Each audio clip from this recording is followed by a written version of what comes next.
As a little girl, I lay on my giant trampoline in the backyard, looking up at the night stars. Why do you think we're here, Amber? I asked my best friend with wonder in my voice. At 13, I felt so much. Something bigger than me, something guiding all of this. It is magic up there. How can something that is so magical be written off as just ordinary? My neighbor has me pressed against his bedroom wall, and it feels so passionate, but deep down, I know it's empty and meaningless. It's past midnight, and I've just gotten off from cocktail serving, wearing my black mini dress and knee-high socks, tipsy from the wine I've downed before I left. My boyfriend and I, we're on a break. I need space, I tell him. That's what I ask for when things are feeling too serious for my liking. I mean, I want to be close, but not that close. This has been a pattern for most of my life. The never-ending cycle of come in, go away, come in, go away.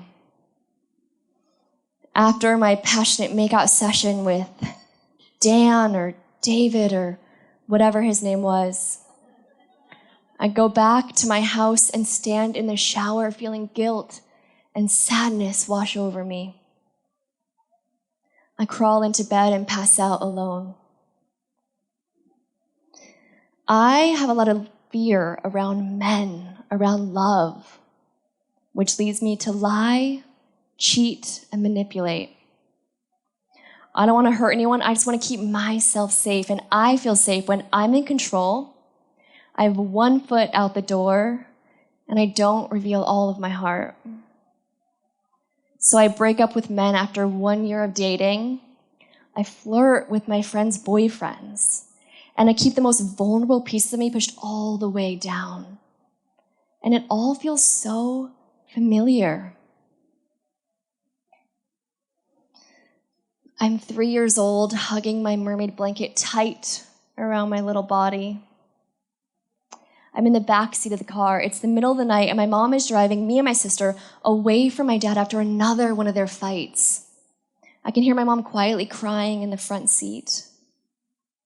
We arrive at a dark motel in the middle of nowhere. She carries me in her arms, my sister scurrying close by, and we hurry inside. Even at this age, I can feel her anger, her frustration, her anxiety. She tucks me in bed, and I fall asleep missing home.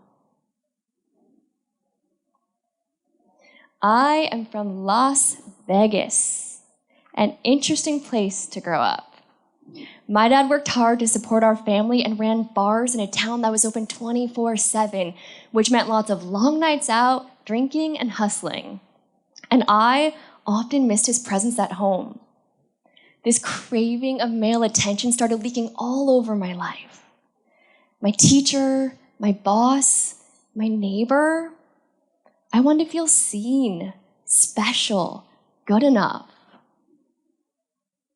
Meanwhile, my mom, she insisted on toughness and self-reliance. Never rely on a man. You need to take care of yourself. I'll never forget the words she told me, and I made it my mission to make sure I was a strong and independent woman. Top of my class, competitive, and always wanting to outperform the boys, while secretly getting their attention, of course. This radical self-reliance became one of my greatest strengths. I traveled the world solo, started my own company, and felt so damn powerful. Thanks to my mom, I learned to be a brave, tough, independent woman, not needing any men to take care of me. But even with all these accomplishments, the walls around my heart kept me from feeling fully alive. Something deep is missing. It is clear, and something needs to change. At 24, I was sick of it all. I quit my corporate job and found myself in the jungles of Costa Rica at a self-sustaining community with a very weird group of people. I mean, very weird. They talked about aliens, revealed the BS behind our systems, and questioned the intentions of our culture. They thought and spoke differently than I'd ever experienced before. We spent days fasting, in ceremony, and talking about how to free ourselves. I mean, really free ourselves. That night in the jungles, I look up at the stars and I call my best friend Amber, that same girl that laid with me on the giant trampoline. Amber, my entire life has been a lie. Things really are magical, but I have been ordinary. I saw that I wasn't creating my own life path. I was just unconsciously repeating patterns from childhood and society. I so badly wanted to be good enough, liked, smart, independent. It guided everything I did and didn't do, and it took the magic out of living. So I went on my own path. It wasn't easy, but I started doing the deep internal work. I got therapy. I found healers, coaches, and mentors. I sat in medicine ceremonies, and I started to reprogram my childhood beliefs. I cultivated love and forgiveness for my father and who I thought he was, and saw the deep love and care for me and my family. And I started to love and heal that little girl within me, which led me to making different decisions. I apologized to the people that I'd hurt. I started acting in alignment with my new beliefs. And I became honest, brutally honest, about the messes I made and who I now wanted to be. I was making massive shifts and thought, man, I have got this. It's 6 a.m. My alarm goes off and I roll over to see his gorgeous, naked body next to mine. It's been months of push and pull, back and forth. I know he's not right for me and I need space. I'm leaving the island of Bali. My boat takes off in 2 hours. My belongings are still scattered throughout the house. I grab as much as I can. I throw it into a backpack. I grab a surfboard and I head out to the boat. Out on the open water, I grab out my journal. Intentions for my new home. 1, get fit. 2, learn to surf. 3, get space from Christian. On my new home, I feel free and independent. Until 1 week later, I get COVID and it hits hard. I feel sick, weak, ill, and the only thing I can do is go back to Bali for help. I take the first boat back to Bali, and I end up right back in his bed where he nurses me back to health. When everyone else is scared to be near me, he is breaking down the walls of my heart. A voice comes in, a voice that shows me I'm ready to heal the deepest peace. If you don't change your ways, you're going to lose the man you truly love.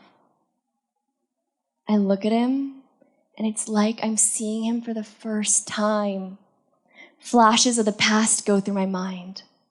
The way he looks at me deep in my eyes every time I speak. The way he cares for me when I'm sad or sick or hurt. And every time he shows up, time and time again, even when I try to push him away. It's me and my love wounds, not him. Still trying to protect myself from feeling abandoned, my little girl keeping me safe. But this time, I see it. I have awareness. This is huge. The tools and trainings I have done and continue to do are working, so I double down and lean in instead of sabotaging and running away. Slowly, I learned to let love in and love with the depths of my heart, without the chaos, without the fear, without the mess. Christian turns to me and says, "Kori, I'm not here for the BS. I'm here for the real thing." And as I hear him speak those words, I commit to his vision of the future. 1 month into our relationship, tears are streaming down my face, abandonment and fear rising up and through me. I am devastated. He wasn't abandoning me. He went on a 4-hour spearfishing trip. "It's not you," I tell him. "I just need to cry as old wounds leave my body." "I got you," he says, and he holds me a little tighter. I breathe, and the magic I experience when I look at the stars arises in this space. 2 imperfect people navigating life and love and breakdowns. Nothing ordinary about it.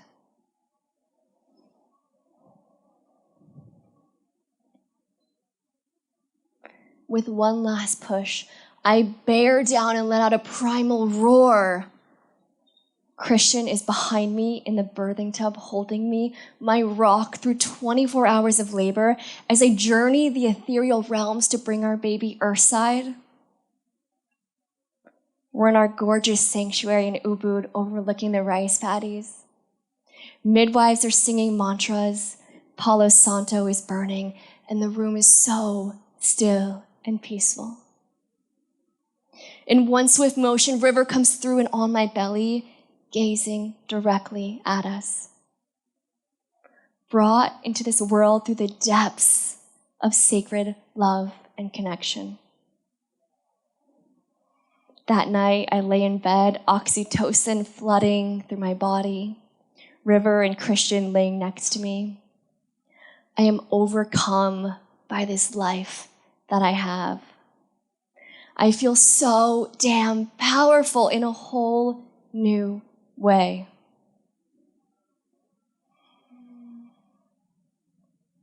I no longer believe there is something bigger than me that is outside of me.